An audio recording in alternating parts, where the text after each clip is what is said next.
At midnight, my grandma whispered, "Don't go home." I listened, and minutes later, police surrounded my street. If you're wondering what led to that moment, buckle up. Stay with me while I tell you what happened, and if this story speaks to you, show a little love. Hit that subscribe, drop a like, and maybe share it with someone who needs to hear it. My name is Nyla Green. I'm 23 years old, and right now I'm studying nursing. But more than anything, I'm just a young woman trying to figure out life. I've been blessed to have my grandmother, Claudine, by my side since I was a child. She raised me when my parents walked away. They left without a goodbye, and it was Grandma who picked up the broken pieces of my life. She became my safe place, my guide, and the strongest person I know. Grandma Claudine is not like most people her age. She's quiet, but her silence isn't empty, it's full of wisdom. She has this way of seeing through people, even when they try to smile in her face. She always says, "Baby, people can hide words, but not energy." I used to laugh at that, but the older I got, the more I realized she was right. For the past 3 years, I've been with Darius Holt. He was everything I thought I wanted in a partner: handsome, ambitious, charming. Everyone said I was lucky to have him, and in the beginning, I believed it too. He'd show up at my classes with coffee, send me texts to remind me to eat, and talk about our future like it was already written. He made me feel like we were building something real. That's why, when he suggested we get our own apartment together, I didn't think twice. To me, it felt like the natural next step. I imagined us decorating, cooking meals together, and creating a life that finally felt like mine, not just a dream. But Grandma didn't smile when I told her. She sat at the kitchen table, her hands wrapped around a cup of tea, and her eyes, those sharp, knowing eyes, didn't leave mine. "Nyla," she said softly, "something about that boy don't sit right with me." I frowned, brushing it off at first. "Grandma, you just don't know him like I do. He's good to me." She didn't argue, didn't raise her voice. She just sipped her tea and said, "I see lies behind his smile. You might not see them now, but they're there."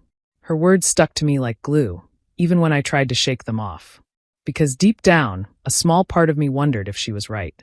I wanted so badly to believe in Darius, in the future we planned, that I almost ignored the one person who had never been wrong about people before, my grandma. What I didn't know was that her quiet warning would one day save my life. The first time I noticed something was off, it was so small that I almost convinced myself it didn't matter. Darius and I had just finished dinner one evening, and I mentioned I was going to meet up with my best friend, Monique Tanner, over the weekend. We'd been close since high school, more like sisters than friends. But when I said her name, Darius's face changed. His smile dropped, and he leaned back in his chair like I'd said something offensive. "I don't like her," he said flatly. "She's a bad influence on you." I laughed at first, thinking he was joking. Monique had always been my rock, through exams, heartbreaks, even when I was struggling with money. But Darius wasn't joking. He leaned closer, his voice sharp. "If you care about me, you'll stop hanging out with her. She doesn't want what's best for you. She wants to drag you down." It was so sudden and so unexpected that I froze. I remember nodding just to keep the peace, but inside I felt a flicker of unease. Why would the man who claimed to love me want me to let go of the one person who had always been there? That flicker grew over time. Slowly, Darius started shaping my life in small, quiet ways. He didn't like when I spent too much time with classmates after study groups. He complained if I stayed on the phone with family too long. At first, I excused it as him just being protective, maybe even jealous because he cared so much. But as the weeks passed, I realized my circle was shrinking. Friends I used to see every week now sent me texts asking why I was so distant. Even family gatherings became rare, because Darius always had some reason why we couldn't go. Grandma Claudine noticed the shift before I did. She'd see me sitting on the couch, phone in hand, half typing a message, and then deleting it because I knew Darius would be upset if I made plans without him. One evening, after a quiet dinner, she finally said something. Darius was sitting across from her, smiling that polished smile he always wore when he wanted to seem charming. Claudine set down her fork, folded her hands neatly on the table, and looked straight at him. "I'm old, but my eyes are still sharp," she said softly. "And I see lies behind your smile." The air in the room tightened. Darius let out a short laugh, shaking his head. "With all due respect, ma'am, you're reading too much into things. I love Nyla. I'd never hurt her." He sounded smooth, confident, but his eyes flickered for just a second, and I caught it. Claudine didn't push further. She just leaned back and sipped her water. But the silence that followed was heavy, like something had shifted that couldn't be undone. I wanted to believe him. I wanted to believe that Grandma was just being protective, maybe even unfair. But her words lingered in my mind, and every time he smiled at me after that, I couldn't help but wonder what he was hiding.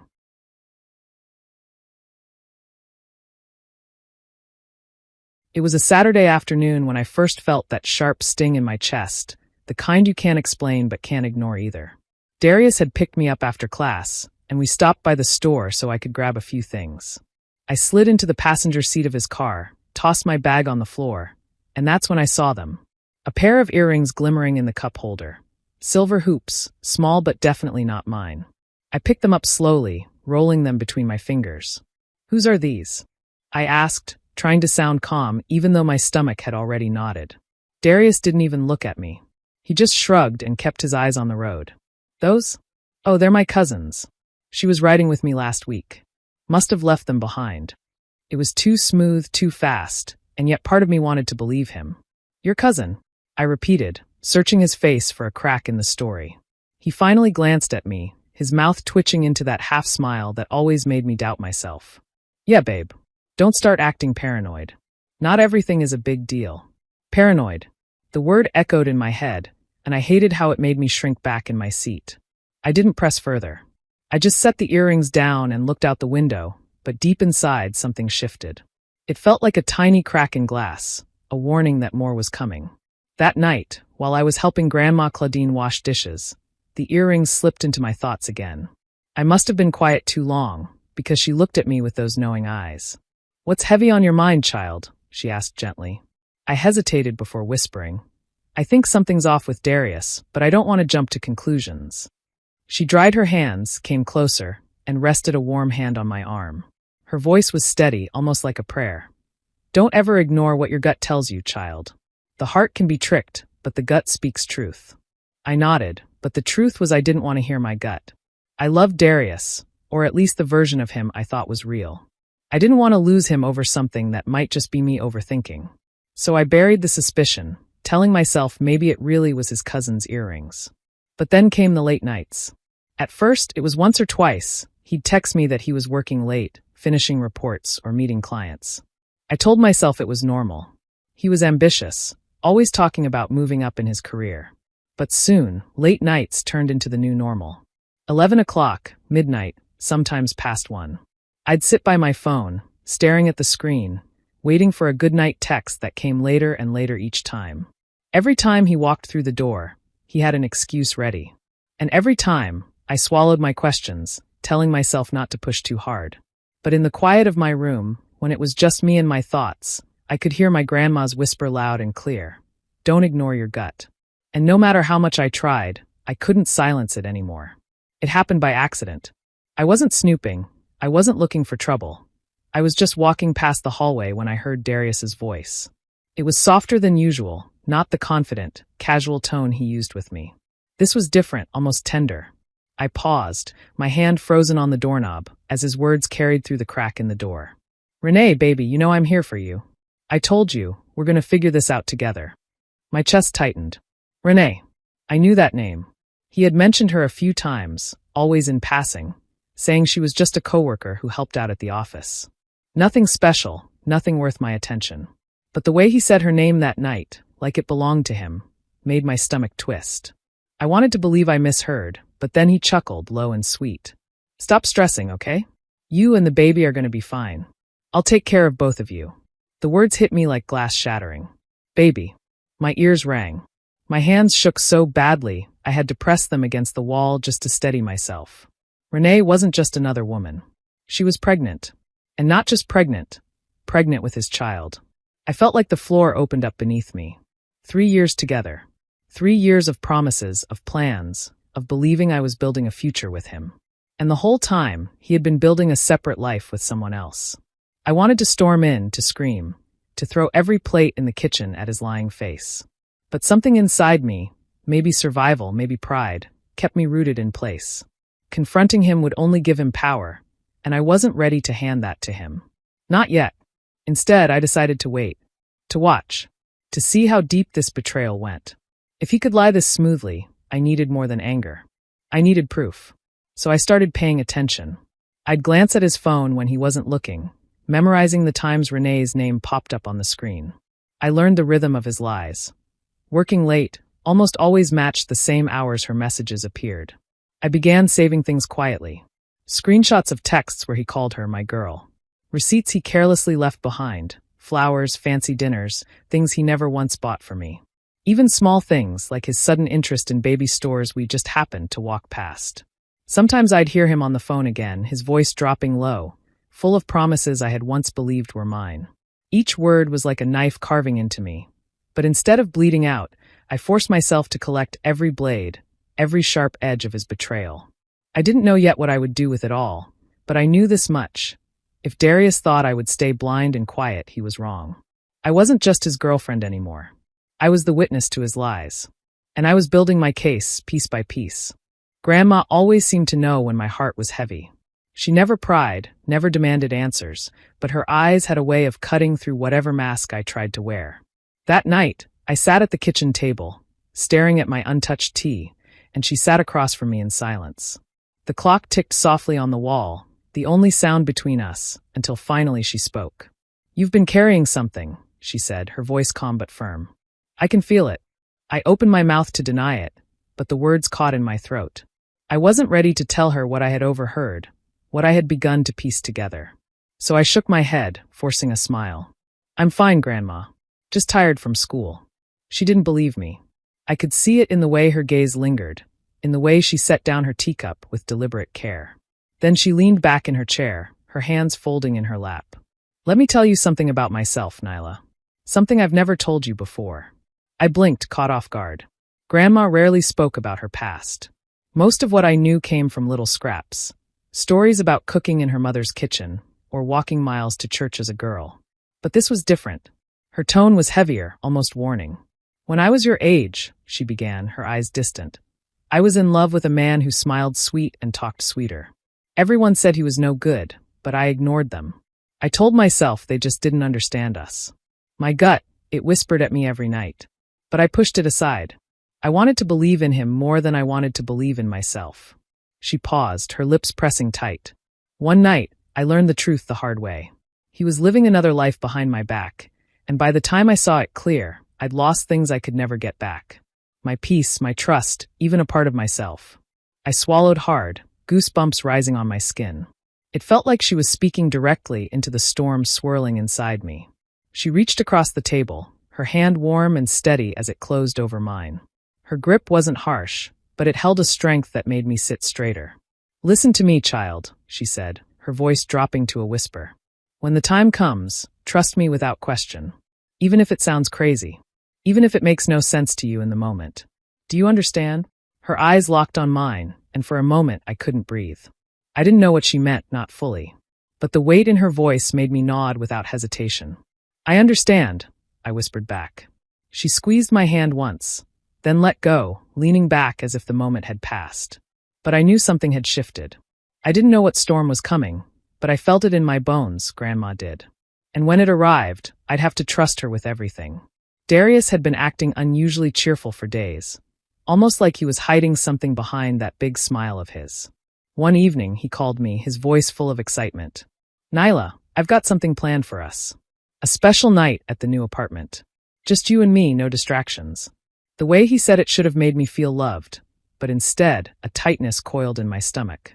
Ever since Grandma's warning, I'd been on edge. The thought of being alone with him in that place, our supposed fresh start, didn't bring comfort. It brought unease.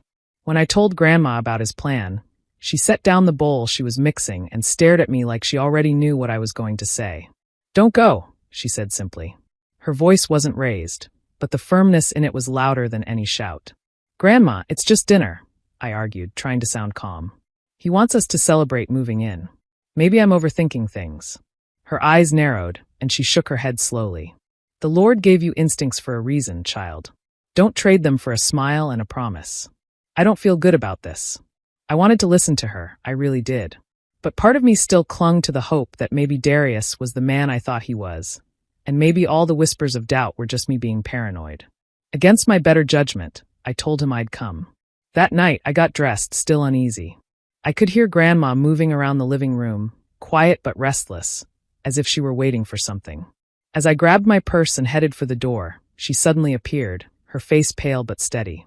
She took my wrist, her grip firm, and leaned in close. "Don't go home," she whispered, her voice trembling in a way I had never heard before. "Not tonight." The words stopped me cold. Her eyes, sharp, serious, almost pleading, sent a chill through me. This wasn't just her being protective. This was different. Urgent. "Grandma," I started, but she shook her head quickly. "Don't ask questions. Just listen. Stay here with me tonight. Promise me." My chest tightened. I wanted to argue, to tell her she was overreacting. But the way she held me, the way her hand shook just slightly against mine, made me swallow my doubts. I nodded slowly. "Okay, I'll stay." She released my wrist with a sigh, relief flickering in her eyes. Together, we sat in the living room, the television humming softly in the background, though neither of us paid much attention.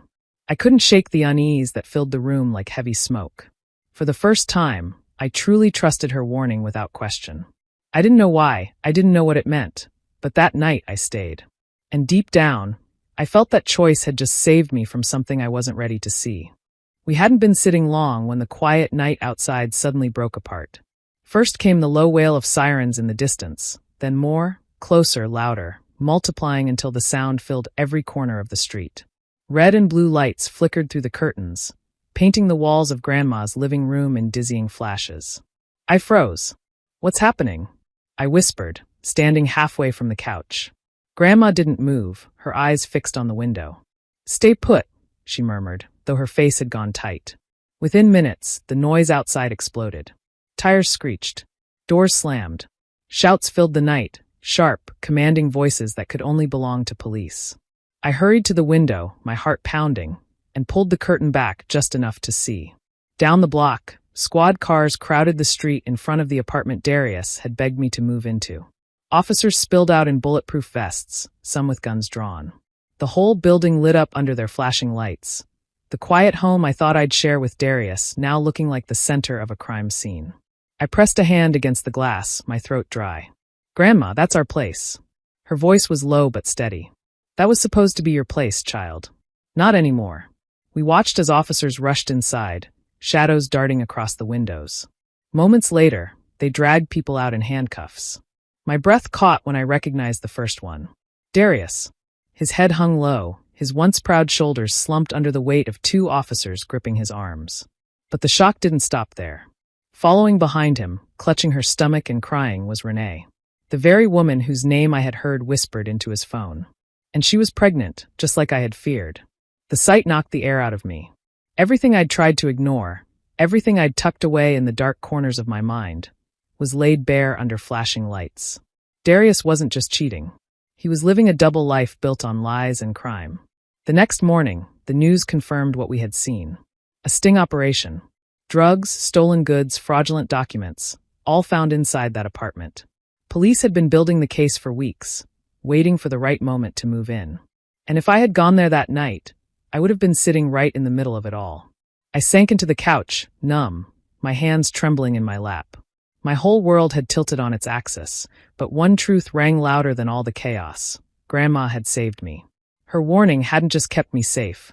It had kept me from being dragged into a nightmare I could never have explained my way out of. As I looked at her sitting calmly beside me, I understood the weight of her whisper. "Don't go home. Not tonight." Those words had kept me free. The first week after Darius's arrest was a blur. Reporters lingered near the building, neighbors whispered, and every time I stepped outside, I felt eyes on me. People didn't just know what Darius had done. They knew I had almost been part of it. I tried to keep my head high, but inside, shame weighed heavy on me. Then the letters started. At first, I didn't understand why the mail felt heavier than usual. But tucked inside the stack of bills and flyers was an envelope with my name scrawled across it. I opened it, and my stomach dropped. It was from Renee. Her handwriting looped across the page, smug and cruel. "I've known about you from the beginning. He told me you were nothing serious, just someone to keep around until he built the real future, with me. You really thought he was going to marry you? Sweetheart, you were the placeholder." I sat at the kitchen table, gripping the letter so tightly my knuckles went white. My chest burned with humiliation. I wanted to cry, but the tears refused to come. More letters followed in the weeks after. Some slipped through the jail's mail system, each one uglier than the last. She bragged about how Darius loved her more, about the baby she was carrying, about how I would always be the fool who got left behind. She even wrote, "You should thank me. At least now you know the truth." Each word cut deeper than the one before, but slowly, something inside me began to shift. The shame started burning away, replaced with a sharp, simmering anger. It wasn't just about Darius anymore. It was about the way both of them had played with my life, mocking me like I was too weak to fight back. One night, as I sat staring at another one of Renee's letters, Grandma Claudine walked into the room. She looked at the paper in my hands, then at my face, and she knew. She always knew. "They're trying to break you," she said softly, pulling out a chair beside me. "I just feel stupid," I admitted, my voice cracking. "Like they've taken everything from me. My trust, my dignity, my future." She knew about me, Grandma. She knew, and she still. My voice trailed off, choked by rage. Grandma reached across the table, her hand steady as it covered mine. "Listen to me, Nyla. Revenge doesn't always need knives or blood. It doesn't need screaming or fire. Sometimes it just needs patience. The world has a way of dealing with people like them. All you have to do is be smart enough to wait and steady enough to act when the time is right." Her words settled deep in me, heavier than the letters ever could. For the first time since everything had crumbled, I didn't just feel broken. I felt the faint stirrings of power. They thought I was finished, but I wasn't. I was only getting started. I had spent weeks drowning in their betrayal, but Grandma's words stayed with me. Revenge doesn't always need knives or blood. It needs patience. And patience was something I still had. Quietly, carefully, I began to put everything I had collected into order. The screenshots of late-night texts, where Darius called Renee his queen. The receipts from dinners and jewelry, things I never saw but she surely did. Bank statements I found tucked inside his desk, filled with numbers that didn't add up, money moving places it shouldn't have. Even the photos of him standing a little too close to her outside his office, thinking no one was watching. All of it, I organized into neat little folders. Every piece of proof he once laughed off as my paranoia was now laid bare. I didn't need to confront them face to face. That would have only given them the satisfaction of seeing me hurt. Instead, I thought about Renee's letters, the way she mocked me as if her victory was secured. That's when the idea came. Renee had bragged about her family before, how they were proud, how their church praised them for being upright and disciplined. I also knew from Darius's careless conversations that her parents were strict and old-fashioned. They believed in image above all else. What would happen if they learned the truth? Not just about her affair, but the baby too. So I printed copies of the messages between her and Darius. The ones where they laughed about sneaking around. The ones where he promised to leave me behind. I slipped them into an envelope, along with the receipts and a few pictures. No return address, no signature. Just cold, undeniable truth. And then I mailed it directly to her parents' home. It didn't take long for the fallout. A week later, word reached me that her family had cut her off completely. They called her a disgrace, disowned her for carrying on with a man already in a relationship, and with a criminal no less. The girl who once wrote me letters calling me pathetic was now standing alone, without the very support she thought made her untouchable. But I wasn't finished. The folders I had carefully built weren't just about love, they were about crime. Fraudulent accounts, unexplained cash deposits, names that didn't match up with real businesses. I passed them along anonymously to the investigators already working Darius's case. The man who once told me no one could touch him suddenly had more charges stacked against him than he could ever crawl out from. The irony wasn't lost on me. What nearly destroyed me, his lies, his cheating, his greed, became the very trap that destroyed them. Darius rotted behind bars with a heavier sentence, and Renee was left to deal with the fallout of her choices without the family she thought would always stand by her. For the first time in months, I felt the weight lift from my shoulders. They had tried to write me out of my own story, but I had turned their betrayal into their undoing. The courtroom was heavy with silence when the judge read the sentence. Darius barely flinched, but I caught the way his jaw tightened, the way his eyes darted across the room as if searching for someone to pull him out of the mess he had created. No one came. His charm, his lies, his sweet words, none of it mattered now. The evidence was stacked too high, and the mask he wore had finally shattered. 20 years. That's what the judge gave him. 20 long years to think about every choice that brought him here. I walked out without looking back. For 3 years, I thought my future was tied to his, that my happiness depended on his smile. Now, I understood that all along, I was walking toward a cliff blindfolded, until Grandma pulled me back at the very edge. As for Renee, her downfall came quieter but no less painful. Her family's rejection cut her deeper than she ever expected. Friends who once admired her turned away when whispers of the affair spread through their small community. She wasn't the confident woman who mocked me anymore. She was just another person crushed under the weight of bad decisions. I didn't celebrate her pain, but I also didn't pity her. She chose her path when she laughed at my heartbreak. For the first time in months, I felt the air in my lungs without the ache of betrayal. Free. That's the word that kept echoing in my mind. Yet freedom didn't come without shadows. At night, I sometimes thought about how close I came to losing everything. If I had gone to that apartment, if I had ignored the earrings, the phone calls, the whispers in my gut, I could have been sitting beside Darius when the police swarmed in. My name, my future, my nursing career, all of it would have been destroyed in an instant. That thought haunted me more than his lies ever did. But it also gave me a kind of strength I never knew I had. One evening, I sat on the porch with Grandma Claudine, the sun melting into the horizon. The air smelled of jasmine, and for the first time, peace didn't feel like a stranger. She reached over, took my hand, and said softly, "Sometimes love comes dressed as poison, but you live because you listened." Her words sank deep into me. I realized that survival wasn't just about avoiding danger. It was about listening to the people who truly loved me, the ones who stood quietly in my corner, even when I couldn't see the storm coming. I looked at her, my heart swelling with gratitude. "I'll never ignore my instincts again," I promised. "And I'll never ignore your whispers." Because in the end, her wisdom saved my life. And my vow was simple. I would never let anyone's poison disguise itself as love again. Do you believe Nyla was right to walk away from Darius and Renee for good? Or should she have given forgiveness a chance? Share your thoughts in the comments. I'd love to hear your perspective. And if stories like this keep you hooked, make sure to hit that subscribe button and turn on the notification bell so you never miss what's coming next.